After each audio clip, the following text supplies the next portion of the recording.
오늘 제가 읽어드린 마가복음 11장에 있는 말씀에는 종려주일의 기운이 되는 말씀들이 기록이 되어 있습니다. 8절에 있는 말씀에 보니까 많은 사람들은 자기들의 겉옷을, 또 다른 이들은 들에서 벤 나뭇가지를 길에 펴며, 예수님께서 예루살렘에 입성하실 때에 군중들이 예수님을 환영하는 모습을 소개했습니다. 그런데 나뭇가지를 길에다 폈다 이렇게 나왔어요.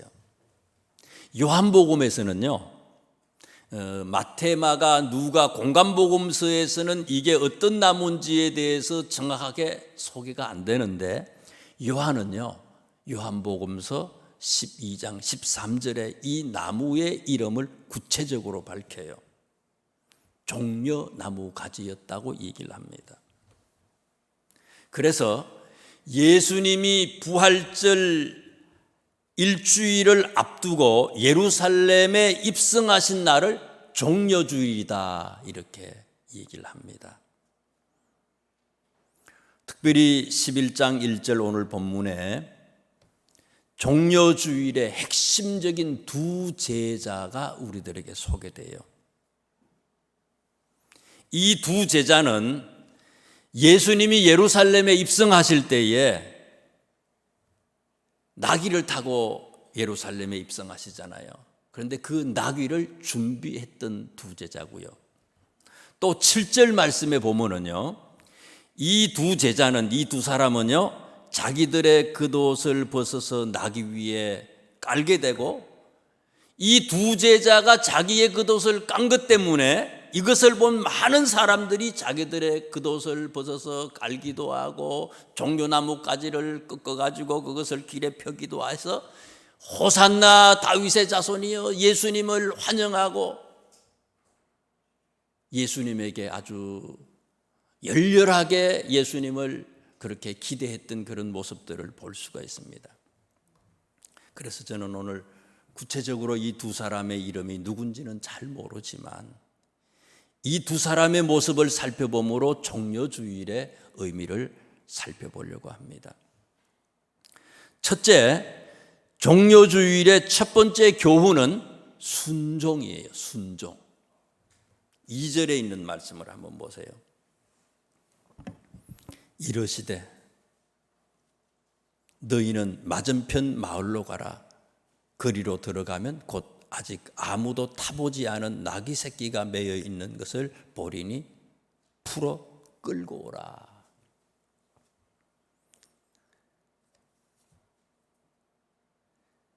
나귀는 들이나 산에서 마음대로 댕기는 그런 짐승이 아니잖아요. 야생이 아니라고요. 가축이에요. 집에서 기르는 그런 동물이에요. 그런데 예수님이요, 맞은편 마을로 가면은 나귀가 있는데 또 그 나귀가 이제 매어 있다는 거예요. 주인이 있다는 거죠. 그거 끌고 오라는 거예요. 값을 줘야지 데리고 올 거 아니에요. 돈 주지 아니하고 그냥 끌고 오래요.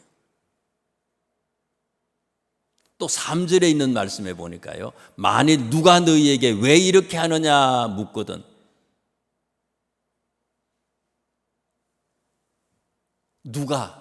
여기서 누가 너희에게 왜 이렇게 하느냐 묻거든, 누가는 누구를 뜻하는 거예요? 주인이든지 주인을 알고 있는 동네 사람이든지 그런 사람들이에요. 환한 대낮에 도둑질 같은 것을 시켰다는 거예요. 보는 사람이 없으면 그냥 데리고 오는 거고, 만약에 보는 사람이 있어도 주인이 있더라도 어떻게 하라고요? 당당하게 그 나귀를 데리고 오라는 거예요. 야, 이거 막무가내 아니에요? 상식이 통하질 않아요.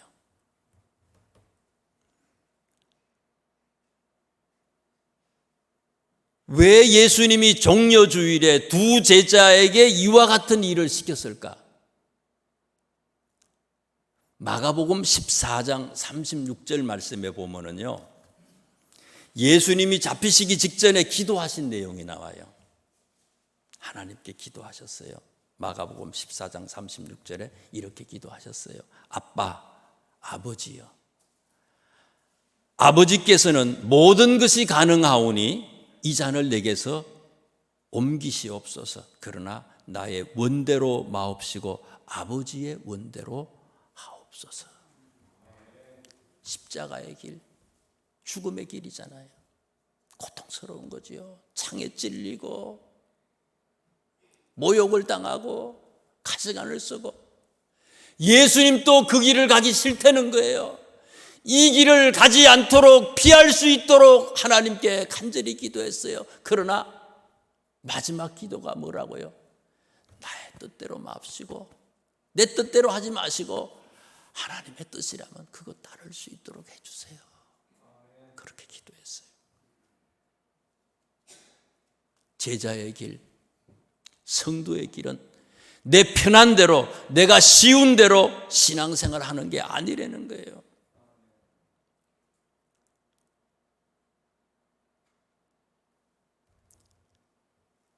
지난 수요일 날 말씀을 전한 것 중에요, 노아 얘기를 했어요.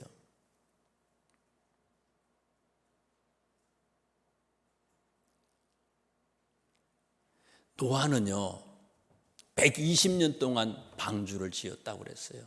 왜 120년이냐? 그거에 대해서도 말씀을 드렸고요. 120년 동안 방주를 지었어요.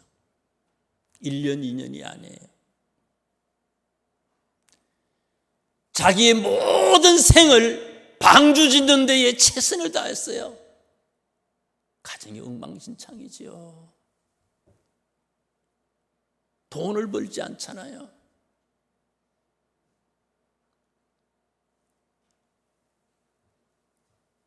거기다가 세상에 있는 모든 동물들을 다 이 방주 안에 집어넣어야 되는 거 아닙니까?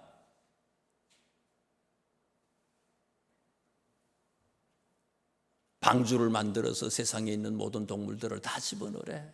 그 방주도 어마어마해. 방주 짓는 기술도 몰라. 처음부터 뭐 기술 다 배워야 될 거 아니에요, 이게요. 재료는 또 얼마나 많아요. 우리는 어떻습니까? 해보지도 안 하고 안 될 것 같으면 아예 안 된다 그러잖아요. 못한다고 얘기하잖아요. 근데 노아는 그거를 시작을 했어요. 방주는 어떻게 다 지었다고 생각을 해봐요. 자, 그러면은 짐승들을 어떻게 집어넣을 거예요? 사자를 어떻게 집어넣을 거예요? 호랭이는 어떻게 집어넣을 거예요? 하이에나는 어떻게 집어넣을 거예요? 악어는 어떻게 집어넣을 거예요? 자, 그건 어떻게 집어넣었다 그래? 제일 어려운 게 저런 것 같아. 다람쥐 같은 거. 어떻게 잡아 그거를? 못 잡아요. 힘들어요. 그런데 성경에 보세요. 창세기 6장 20절을 한번 펴보세요. 좀 힘드시지만 성경을 한번 보세요. 창세기 6장 20절요.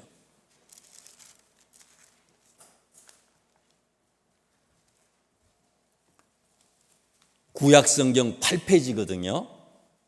8페이지 정도 돼요. 창세기 6장 20절에 있는 말씀을 보세요.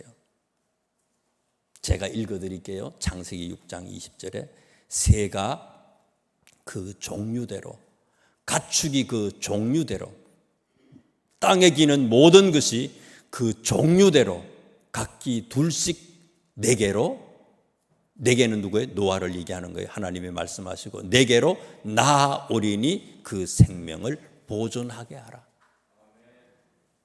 무슨 얘기입니까? 노아가 잡으러 간 게 아니라는 얘기예요. 동물들이 어떻게 했다는 거예요? 동물들이 노아한테 찾아왔다는 거예요. 그 뒤에도 또 보세요.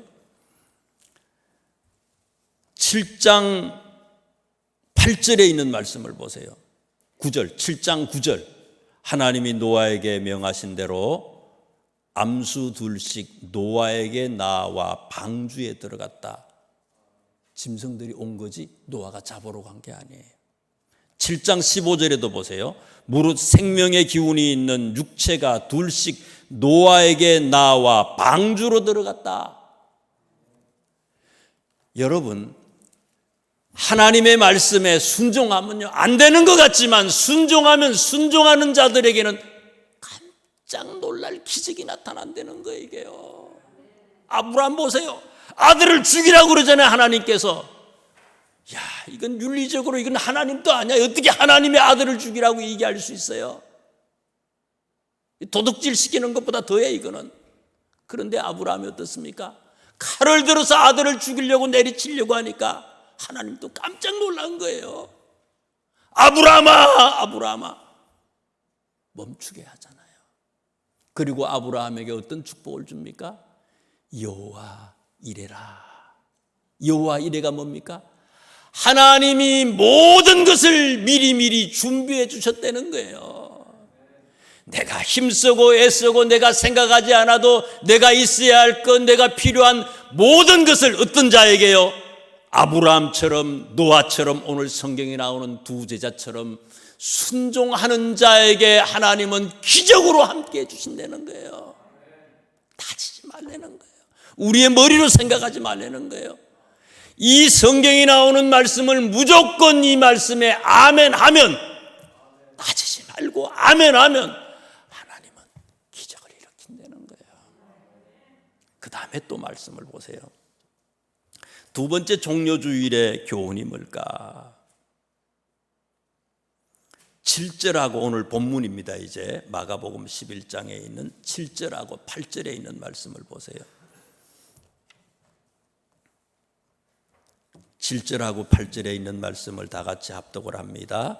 나귀 새끼를 예수께로 끌고 와서 자기들의 겉옷을 그 위에 얹어 놓음에 예수께서 타시니 많은 사람들은 자기들의 겉옷을 또 다른 이들은 들에서 벤 나뭇가지를 길에 펴며. 제일 먼저 예수님이 타고 갈 그 나귀 위에다가 옷을 벗어서 얹은 사람이 누구라는 거예요? 두 제자라고 얘기하고 있어요. 두 제자가 자기의 겉옷을 벗어서 그 나귀 위에 올려놨더니 그것을 본 많은 사람들이 자기들의 옷도 벗고 또 종려나무에 가지도 꺾어가지고 길에다 펴서 예수님을 환영했다는 거예요. 두 제자는 다른 사람들의 본보기가 됐습니다 하는 얘기예요. 요한복음 13장 14절에서부터 15절에 있는 말씀에 보면요, 최후의 만찬 얘기가 나와요. 최후의 만찬을 끝내고 난 다음에 예수님이 제자들에게 발을 씻겨주잖아요. 세족식을 해요. 세족식을 또 끝내고 난 뒤에 예수님이 이런 얘기를 합니다. 요한복음 13장 14절 15절인데요. 제가 읽어드릴게요.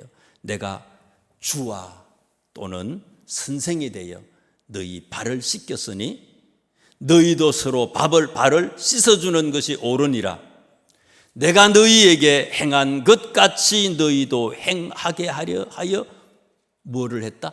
본을 보였노라. 예수님이 본을 보여서 너희들도 섬김의 종이 되라는 거예요. 제자는, 성도는 섬김의 종이 되라는 거예요. 참 지난주 수요일 예배 때도 계속해서 또 말씀을 드리지만 참 노아는 대단한 사람 같아요. 120년 동안 방주를 지었잖아요. 가장이에요. 집에 돈 벌어오는 게 하나도 없어. 가만히 있는 사람도 아니잖아요. 또요. 돈은 못 벌었다 쳐요. 엉뚱한 얘기만 해. 맨날 비가 온대. 맨날 홍수로 세상이 망한대. 야, 이건 진짜 이건 돈도 안 벌어와. 엉뚱한 일만 해.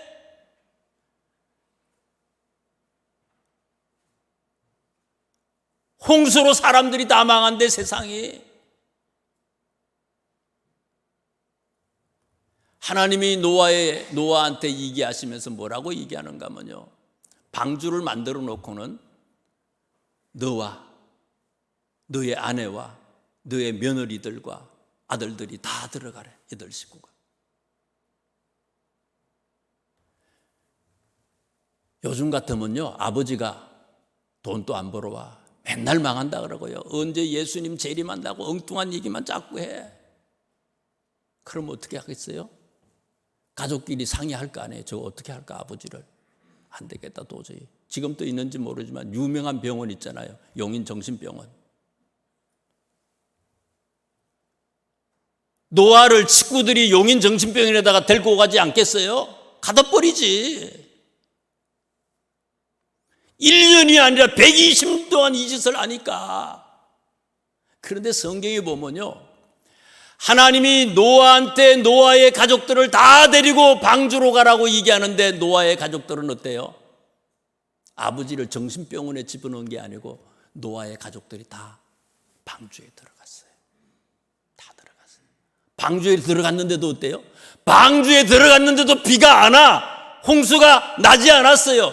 언제 홍수가 났어요? 방주에 들어가고 일주일이나 지나가지고 홍수가 터진 거예요. 이게요, 바로 나온 것도 아니에요. 바로 비가 온 것도 아니에요. 저는 그 말씀을 지난주에 묵상하면서 참 노아가 대단한 사람이다. 가족들이 아버지를 이렇게 믿어주고 이렇게 따를 수 있었던 것은, 노아는요, 가족의 본보기가 된 거예요. 가족의 본보기가 된 거예요.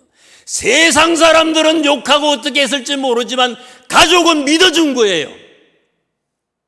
가족에서는, 가정에서 노아는 본보기가 됐어요. 우리나라 참 지도자들 참 문제 많아요.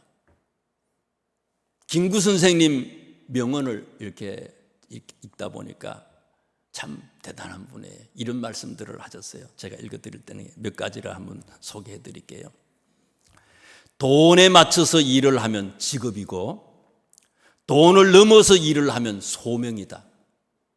직업으로 일하면 월급을 받지만 소명으로 일을 하면 선물을 받습니다. 돈 때문에 뭐 하지 말라는 거예요. 소명, 무슨 일을 하든지 소명으로 하려는 거예요. 또 얘기해요. 우리나라가 독립하여 정부가 생기거든 그 집에 뜰을 썰고 유리창을 닦는 일을 해보고 죽게 하옵소서. 이게 소원이에요. 그분이. 가슴이 찡하더라고요. 폭리하고 거짓말하고 엉뚱한 일하고, 그게 아니라 우리나라가 독립하여 정부가 생기거든 그 집을 썰고, 정부 청사 그 집을 썰고 유리창을 닦는 일을 해보고 죽게 하옵소서. 참 지도자가 어떤 사람이냐 얘기해줘요. 또 이런 얘기를 말씀하셨어요. 눈길을 걸어갈 때 어지럽게 걷지 말기를.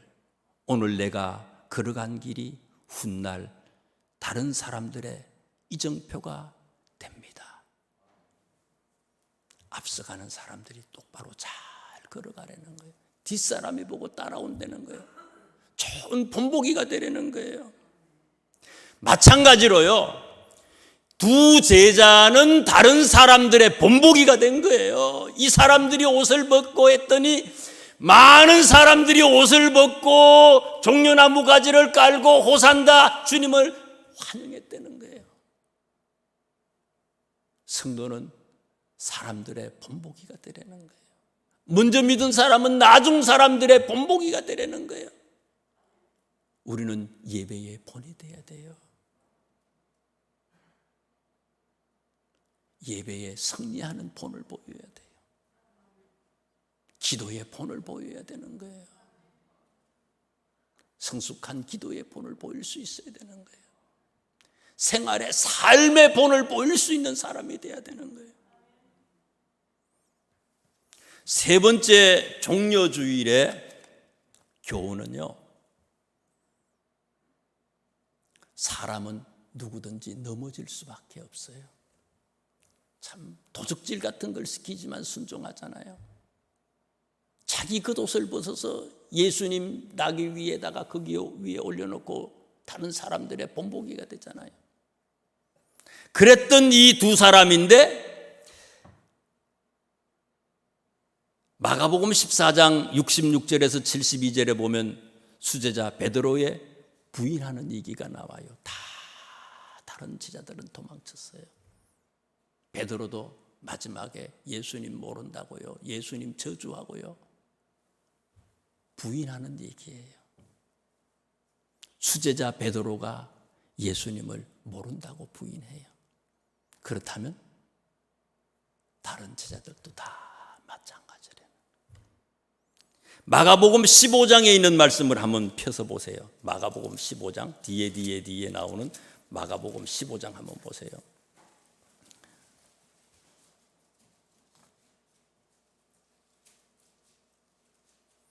15장 6절 위에 장 제목을 한번 보세요. 뭔지. 십자가에 못 박히게 예수를 넘기다 제목을 그렇게 해놨잖아요. 그러면 누가 예수님을 십자가에 못 박게 예수님을 넘겼느냐? 누가 그랬느냐? 누가 그랬어요? 그 내용을 쭉 보면은요, 6절에 보면요, 명절이 되면 이제 사면해 주는 그런 규례가 있었어요. 우리나라처럼요, 그렇게 사면을 해줘요, 제수를. 빌라도가, 로마 총독 빌라도가요, 바라바라고 하는 사람, 밀란을 꿈꾸고 살인을 하고 했던 바라바라고 하는 사람하고 예수님하고 둘 중에 한 사람을 택하라고 얘기를 해요. 사면을 시키는데 둘 중에 한 사람을 택하라고 얘기를 했어요. 그랬더니 15장 11절에 있는 말씀 보세요. 대제사장, 그러나 대제사장들이 무리를 충동하여 도리어 바라바를 놓아달라고 하니, 대제사장들은요, 예수님을 놓아달라고 한 게 아니라 바라바를 풀어주고 예수님을 십자가에 못 박아라고 했다는 거예요. 그런데 대제사장이 이 얘기한다고 되는 게 아니라 무리들이, 군중들이 어떤 생각을 하느냐, 여론조사가 어떠냐, 이게 굉장히 중요했다는 거, 이때도요. 그래서 이게 참 정치하는 사람들은요, 사람들을 호도시키는 거예요. 이상한 방법으로 자꾸 여론조작을 하도록 만드는 거예요. 그래서 이 대제사장들이 무리를 충동했다 그랬어요. 충동했다. 충동을 시키는 거예요. 그래서 무리들이 어떻게 했다고요? 13절에 있는 말씀을 보세요. 그들은 누굽니까? 13절에 그들이라고 하는 그들은요, 군중들을 얘기하는 거예요. 대제사장들이 오도하는 그런 소리를 듣고는 그들이, 민중들이, 군중들이 다시 소리 지르되 그를 십자가에 못 박게 하소서. 누가 예수님을 십자가에 못 박게 만든 거예요? 군중들이 한 거예요. 그랬더니 빌라도는 보세요. 14절에 빌라도 보세요. 빌라도가 어떻게 했는지. 무리가, 빌라도가 이르되 어쩌미냐 무슨 악한 일을 하였느냐 하니 더욱 소리 지르되 십자가에 못 박게 하소서 하는지라. 빌라도가 어쩌미냐 무슨 악한 일을 하였느냐, 빌라도도 의아하게 생각했다는 거예요. 빌라도도. 그런데도 군중들이 예수님을 십자가에 못 박게 하라고 소리를 쳤다는 거예요.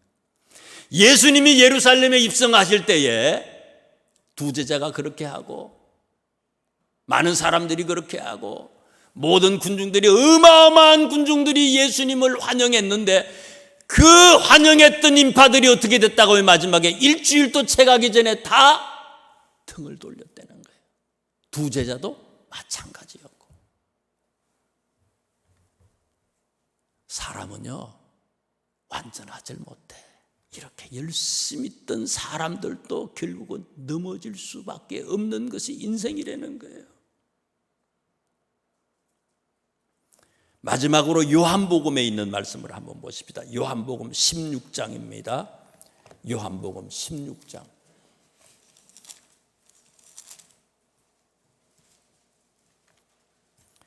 요한복음 16장 16절에 있는 말씀부터 이렇게 보시면은요, 16절부터 24절에 있는 말씀을 보시면 예수님이 제자들한테 이런 얘기를 해요. 16절 보세요. 조금 있으면 너희가 나를 보지 못하겠고 또 조금 있으면 나를 보리라 하시니 제자 중에서 서로 말하되 우리에게 말씀하신 바 조금 있으면 나를 보지 못하겠고 또 조금 있으면 나를 보리라 하시며 또 내가 아버지께로 감이라 하신 것이 무슨 말씀이냐 하고, 이 16장에 있는 말씀까지를 보면은요, 이미 예수님은요 3년 동안 제자들에게 다 당신의 생각을 전해 주셨어요. 여기서 말하고 있는 조금 있으면 나를 보지 못하겠고 라고 하는 얘기는 무슨 얘기인가 하면요, 예수님이 조금 있다가 십자가를 지신다는 거예요. 또 조금 있으면 나를 보리라 하는 얘기는 뭔가 하면 예수님이 부활하신다는 거예요. 조금 있다가. 또 예수님께서 아버지께로, 이 17절 말씀해 보면 또 내가 아버지께로 감이라, 이건 뭔가 하면 부활하시고 난 뒤에 예수님이 승천하신다는 얘기예요. 3년 동안 제자들에게 예수님의 십자가의 얘기, 예수님의 부활의 얘기, 또 예수님께서 성천하고 하늘나라에 가는 얘기, 여러 가지 얘기를 해줬지만 제자들은 이 16절 그 이하의 말씀도 보면요, 계속해서 예수님에게 질문만 해요. 3년 동안 얘기를 해줘도 무슨 말인지 알 수가 없어. 이해가 안 되는 거예요, 이 사람들은요. 16장, 이 요한복음 16장 1절 위에 있는 16장의 장제목을 한번 보세요. 장제목이 뭡니까? 성령의 일이에요. 성령의 일. 성령의 일이 뭡니까? 아무리 가르쳐도 인간은 알 수가 없어요. 아는 것 같은데 알 수가 없어요. 그런데 성령은요, 믿지 못하는 우리들에게 알 수 있게 해주시고 믿을 수 있도록 힘을 주시고 지혜를 주시고 능력을 주신다는 거예요. 그래서 16장에 있는 말씀에 보면 성령 받아야만이, 보혜사 성령님을 받아야만이 우리가 하나님을 제대로 알 수 있다는 거예요. 성령님을 마음속에 모시고 있어야만이 우리가 예수님의 제자로서 바르게 살아갈 수 있다는 거예요. 성령 받지 아니하면 아무리 주는 그리스도죠, 살아계신 하나님의 아들입니다, 무슨 별 고백을 다 하고 잠시 잠깐은 열심으로 최선을 다했다 할지라도 끝까지 주님을 따라갈 수 없다는 거예요. 그래서 예수님은요, 당신의 생의 마지막에는 성령에 대해서만 계속 얘기하시는 거예요. 성령에 대해서. 성령 받으라, 성령 받으라. 사람은 누구나 넘어질 수밖에 없지만 성령 받은 사람은 이길 수 있다는 거예요. 넘어지지만 일어날 수 있다는 거예요. 오뚜기처럼 다시 일어날 수 있다는 거예요. 16장 23절 24절에 있는 말씀 보세요. 그날에는 너희가 아무것도 내게 묻지 아니하리라. 내가 진실로 진실로 너희에게 이르노니 너희가 무엇이든지 아버지께 구하는 것을 내 이름으로 주시리라. 24절입니다. 지금까지는 너희가 내 이름으로 아무것도 구하지 아니하였으나 구하라, 그리하면 받으리니 너희 기쁨이 충만하리라.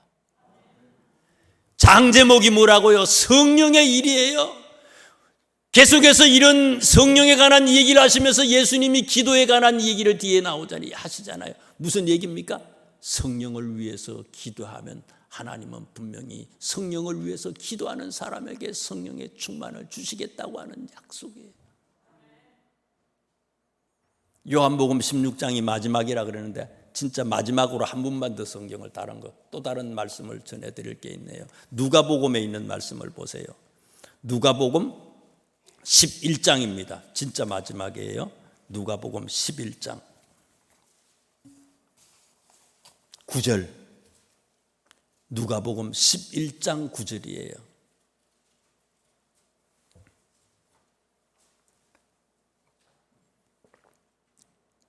누가복음 11장 9절입니다. 내가 또 너희에게 이르노니 구하라, 그러면 너희에게 주실 것이요, 찾으라, 그러면 찾아낼 것이요, 문을 두드리라, 그러면 너희에게 열 것이다. 무슨 얘기예요? 기도하라는 거예요. 기도에 대해서 지금 쭉 이 누가복음 11장에도 얘기하시면서요, 기도의 결론을 13절의 결론을 이렇게 얘기했어요. 너희가 악할지라도 좋은 것을 자식에게 줄 줄 알거든 하물며 너희 하늘 아버지께서 구하는 자에게 성령을 주시지 않겠느냐. 등급 중에서요, 응답받는 등급 중에서 최고의 등급이 뭐라고요? 성령 받는 그런 거예요. 성령 받는 거. 그래서 아버지 하나님은 우리들에게 제일로 중요한 것, 제일로 귀중한 것을 주고 싶어 하시는데 그게 뭐라고요? 성령을 우리에게 주시고 싶어 한다는 거예요. 그 성령을 받으려는 거예요. 너희가 갈지라도 좋은 것을 자식에게 줄 줄 알거든 하물며 너희 하늘 아버지께서 구하는 자에게 성령을 주시지 않겠느냐. 먹고 마시고 입는 것을 구하는 게 아니라 하나님 나라와 그의 의를 구하면, 성령의 충만함을 구하면 구하지 않은 것까지도 몽땅 더불어서 함께 해 주신다는 거예요. 제일 좋은 것. 너희는 먼저 그의 나라와 그의 의를 구하라. 그리하면 이 모든 것을 너희에게 더하여 주시리라. 모든 것을 가지고 있다 할지라도 성령 받지 않은 인생은 실패한 인생이라는 거예요. 끝까지 갈 수 있는 것, 제일 좋은 것, 성령으로 충만한 사람, 끝까지, 어느 순간까지만이 아니라 끝까지 참 제자로서 살아갈 수 있다는 거죠. 이렇게 사시는, 이렇게 행동하고 신앙생활하는 우리 모두가 되시기를 주님의 이름으로 축원합니다. 기도하겠습니다. 하나님 감사합니다.